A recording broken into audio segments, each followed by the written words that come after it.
بسم اللہ الرحمن الرحیم۔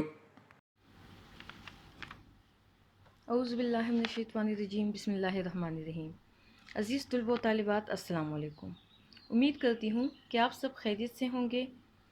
کل ہم نے صفحہ نمبر 2 پر موجود حمد کے مشقی سوالات نمبر 1 اور 2 کیے تھے، اور سوال نمبر 5 اور 6 آپ کو گھر کے کام کے طور پر دیے گئے تھے۔ یقیناً آپ نے ان کے جوابات لکھ لیے ہوں گے۔ اپنے جوابات مجھے واٹس ایپ کر دیں۔ آج ہم صفحہ نمبر 3 پر موجود سوال نمبر 3، 4 اور 7 لکھیں گے۔ کون سے سوالات لکھیں گے؟ سوال نمبر 3، 4 اور 7 کے جوابات لکھیں گے۔ سوال نمبر 3 ہے، اس حمد میں انسانوں کے نام کیا پیغام دیا گیا ہے؟ وہ اشعار لکھیے اور ان کی تشریح کریں۔ میں نے آپ لوگوں کے لیے سوال نمبر 3 کے جوابات لکھ لیے ہیں۔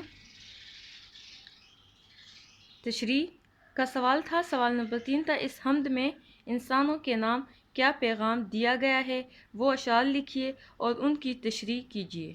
سب سے پہلے ہم جواب کی شیسوخی دیں گے۔ اس حمد میں جن اشعار میں انسانوں کے نام پیغام دیا گیا ہے وہ اشعار اور ان کی تشریح درج ذیل ہیں۔ اس حمد میں جن اشعار میں انسانوں کے نام پیغام دیا گیا ہے وہ اشعار اور ان کی تشریح درج ذیل ہیں۔ پہلا شعر ہے، دو روزہ زندگی ہے جاہ و حشمت پر نہ ہو غافل، دو روزہ زندگی ہے جاہ و حشمت پر نہ ہو غافل، فریدوں ہے نہ کہ خسرو سکندر ہے نہ دارا ہے۔ فریدوں کہ خسرو سکندر اور دارا کا تعارف میں نے آپ لوگوں کو کرایا تھا اور اس شعر کی تشریح بھی کرائی تھی۔ یہاں پہ میں نے آپ لوگوں کے لیے شعر کی تشریح لکھ لی ہے، غور سے سنیں۔ اس شعر میں انسانوں کے لیے پیغام ہے کہ اے انسان، تیری زندگی بہت مختصر ہے، اس لیے اپنے مرتبے اور شان و شوکت پر مغرور ہو کر بے پرواہ مت ہو۔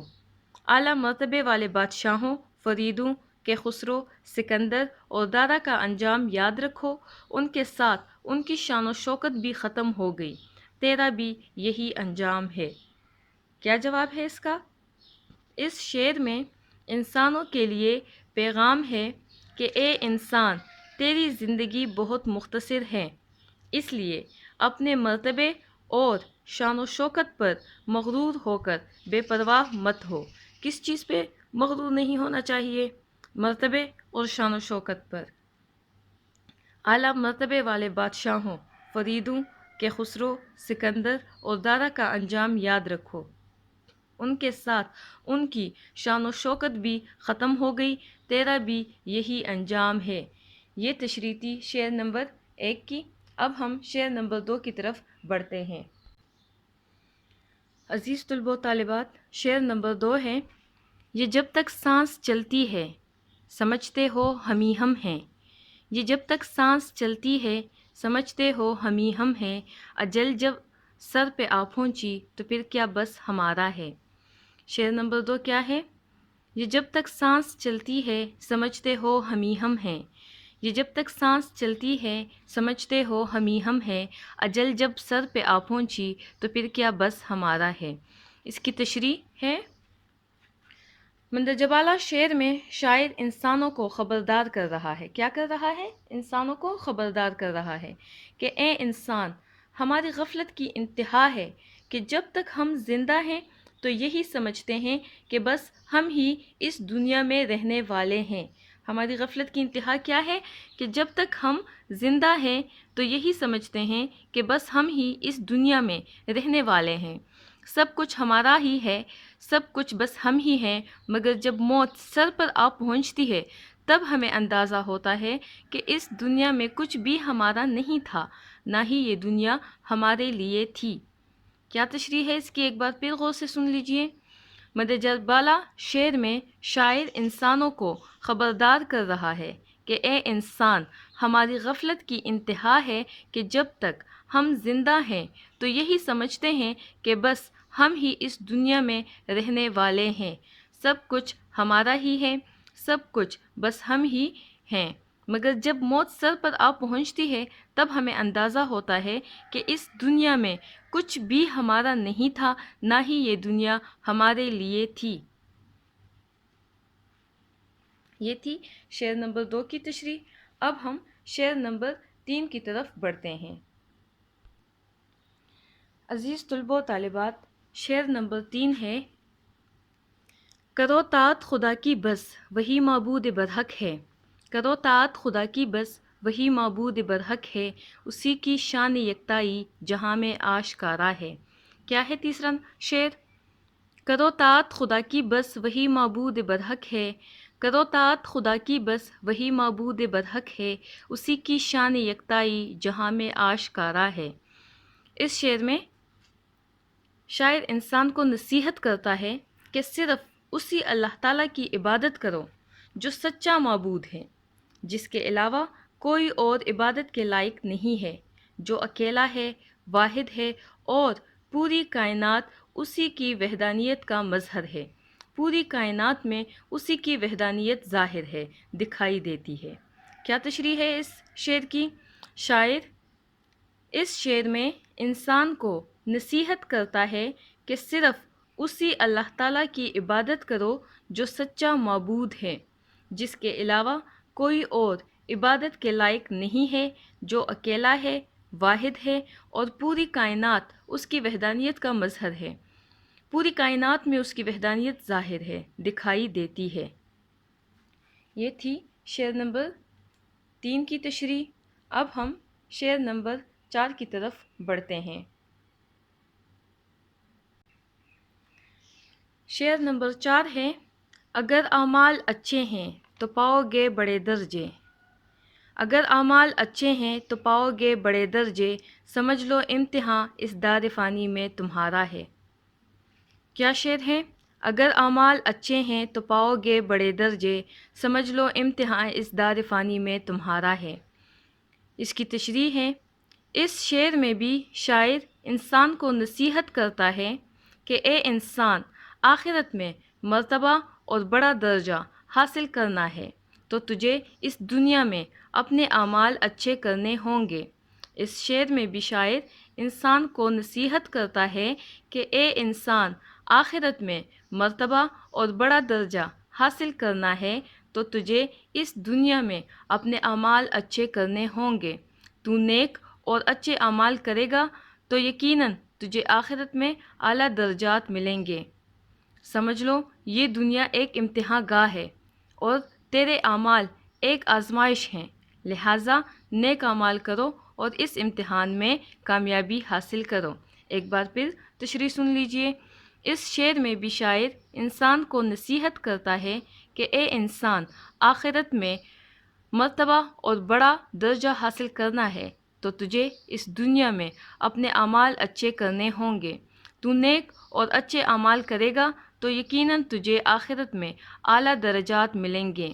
سمجھ لو یہ دنیا ایک امتحان گاہ ہے اور تیرے اعمال ایک آزمائش ہیں، لہٰذا نیک اعمال کرو اور اس امتحان میں کامیابی حاصل کرو۔ یہ تھی شعر نمبر 4 کی تشریح۔ اب ہم شعر نمبر 5 کی طرف بڑھتے ہیں۔ شعر نمبر 5 سوال نمبر 3 کا آخری حصہ ہے۔ شعر نمبر 5 ہے: بزرگوں کا ادب اللہ کا ڈر شرم آنکھوں میں، بزرگوں کا ادب اللہ کا ڈر شرم آنکھوں میں، انہی اوصاف کی نسبت مذاہب میں اشارہ ہے۔ اس کی تشریح ہے: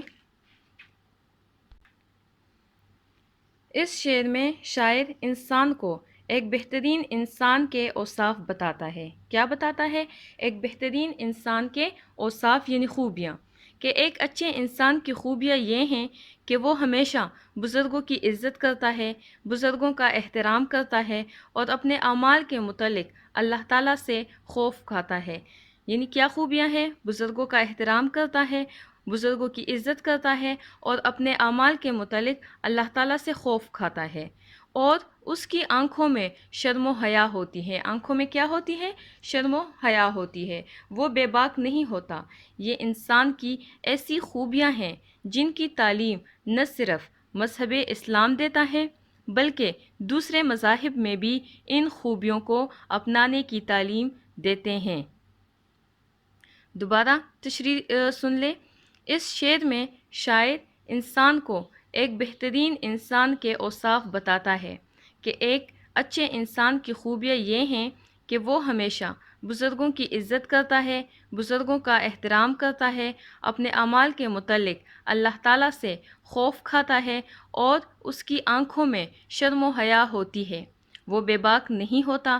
یہ انسان کی ایسی خوبیاں ہیں جن کی تعلیم نہ صرف مذہب اسلام دیتا ہے بلکہ دوسرے مذاہب بھی ان خوبیوں کو اپنانے کی تعلیم دیتے ہیں۔ سوال نمبر 3 کا آخری حصہ ہے۔ یقیناً آپ سب نے یہ 5 تشریحات لکھ لی ہوں گی۔ اب ہم سوال نمبر 4 کی طرف بڑھتے ہیں۔ عزیز طلباء و طالبات، سوال نمبر 4 ہے، درج ذیل شعر کی تشریح شاعر کے حوالے سے کیجیے۔ کیا سوال ہے؟ درج ذیل شعر کی تشریح شاعر کے حوالے کے ساتھ کیجیے۔ اسی کے انتظام و حکم سے موسم بدلتے ہیں، اسی کے انتظام و حکم سے موسم بدلتے ہیں، وہی ہے وقت پر جس نے ہواؤں کو ابھارا ہے۔ اس کا جواب ہے، سب سے پہلے ہم شاعر کا حوالہ دیں گے۔ یہ شعر ہمارے نصاب میں شامل حمد سے لیا گیا ہے، جس کے شاعر کون ہیں؟ اکبر الہ آبادی ہیں۔ کون ہیں؟ اکبر الہ آبادی۔ یہ مختصر سا تعارف تھا یا حوالہ تھا اکبر الہ آبادی کا، جو اس حمد کے شاعر ہیں۔ اب اس شعر کی ہم تشریح کریں گے۔ درج بالا شعر میں شاعر نے موسموں کے بدلتے رہنے کی حقیقت بتائی ہے۔ کیا بتایا ہے؟ موسموں کے بدلتے رہنے کی حقیقت بتائی ہے کہ اللہ تعالیٰ نے موسموں کو بدلنے کا خاص انتظام، خاص بندوبست کیا ہے۔ سارے موسم اسی کے حکم کے مطابق بدلتے ہیں۔ اللہ تعالیٰ نے ہواؤں کے چلنے ابھرنے کا وقت مقرر کیا ہے، جو موسموں کے تغیر و تبدل کا سبب بنتی ہیں اور موسموں کے بدلنے میں اہم کردار ادا کرتی ہیں۔ کیا تشریح ہے؟ درج بالا شعر میں شاعر نے موسموں کے بدلتے رہنے کی حقیقت بتائی ہے کہ اللہ تعالیٰ نے موسموں کو بدلنے کا خاص انتظام، خاص بندوبست کیا ہے۔ سارے موسم اسی کے حکم کے مطابق بدلتے ہیں۔ اللہ تعالیٰ نے ہواؤں کے چلنے ابھرنے کا وقت مقرر کیا ہے، جو موسموں کے تغیر و تبدل کا سبب بنتی ہیں اور موسموں کے بدلنے میں اہم کردار ادا کرتی ہیں۔ یہ تھا ہمارا سوال نمبر 4 کا جواب۔ اب ہم سوال نمبر 7 کی طرف بڑھتے ہیں۔ عزیز طلباء و طالبات، سوال نمبر 7 تھا ہمارے پاس، کچھ الفاظ کے اعراب بدلنے سے ان کے معنی بدل جاتے ہیں۔ درج ذیل الفاظ کے معنی تلاش کر کے لکھیے اور دونوں الفاظ کو جملوں میں استعمال کیجیے۔ الفاظ، معنی، جملوں میں استعمال۔ پہلا لفظ ہے ہمارے پاس عالم اور عالم۔ لام کے اوپر زبر ہے، عالم کے لام کے اوپر زبر ہے، عالم کے لام کے نیچے زیر ہے۔ عالم دنیا، عالم علم رکھنے والا، پڑھا لکھا۔ عالم دنیا، عالم علم رکھنے والا، پڑھا لکھا۔ عالم کو ہم نے جملوں میں استعمال کیا ہے۔ یہ عالم دراصل اللہ کی کاریگری کا شاہکار ہے۔ کیا ہے؟ یہ عالم یعنی یہ دنیا دراصل اللہ کی کاریگری کا شاہکار ہے۔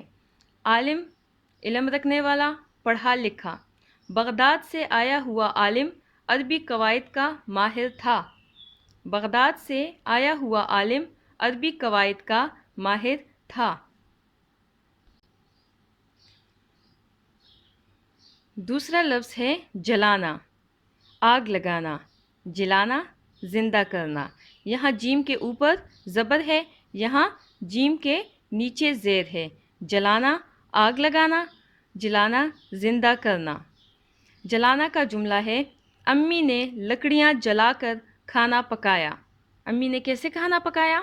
لکڑیاں جلا کر کھانا پکایا۔ جلانا زندہ کرنا۔ اللہ تعالیٰ جسے چاہے جلائے یعنی زندہ کرے، جسے چاہے مار دے۔ جسے چاہے موت دے دے۔ اللہ تعالیٰ جسے چاہے جلائے، جسے چاہے مار دے۔ تیسرا لفظ ہے ملک، ملک، ملک، ملک۔ ملک کے اوپر پیش ہے، ملک کے میم کے اوپر پیش ہے، اور یہاں ملک کے میم کے نیچے زیر ہے۔ ملک سلطنت، ملک ملکیت یعنی جائیداد۔ ہمارے ملک میں معدنیات کے بہت سے ذخائر موجود ہیں، ہمارے ملک میں معدنیات کے بہت سے ذخائر موجود ہیں۔ ہمارا ملک کون سا ہے؟ پاکستان۔ ہمارے ملک میں معدنیات کے بہت سے ذخائر موجود ہیں۔ اور دوسرا جملہ ہے ملک و مال کی ہرس انسان کی آخرت کو بگاڑ دیتی ہے۔ ملک یعنی ملکیت یا جائیداد، ملک و مال کی ہرس انسان کی آخرت کو بگاڑ دیتی ہے۔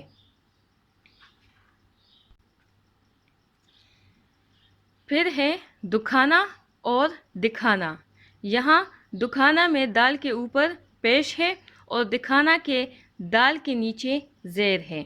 دکھانا دکھ دینا، درد دینا۔ دکھانا آنکھوں کے سامنے کرنا۔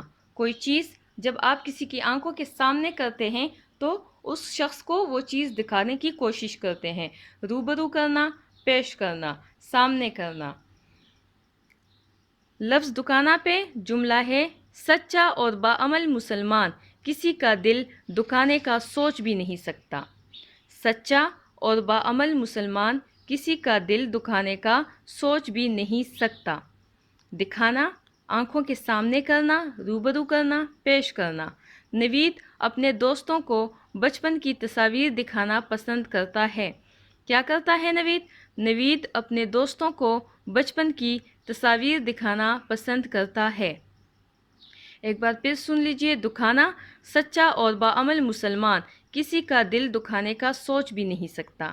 دکھانا نوید اپنے دوستوں کو بچپن کی تصاویر دکھانا پسند کرتا ہے۔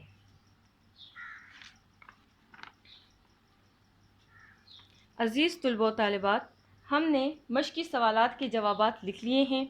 یہ سارے جوابات آپ سب نے اپنی کاپیوں میں خوش خط لکھنے ہیں اور ساتھ ساتھ یہ سوالات کے جوابات یاد بھی کرنے ہیں۔ کل انشاءاللہ نئے سبق کے ساتھ پھر حاضر ہوں گے۔ تب تک کے لیے اپنا بہت سارا خیال رکھیے گا۔ مجھے اجازت دیجیے۔ اللہ حافظ۔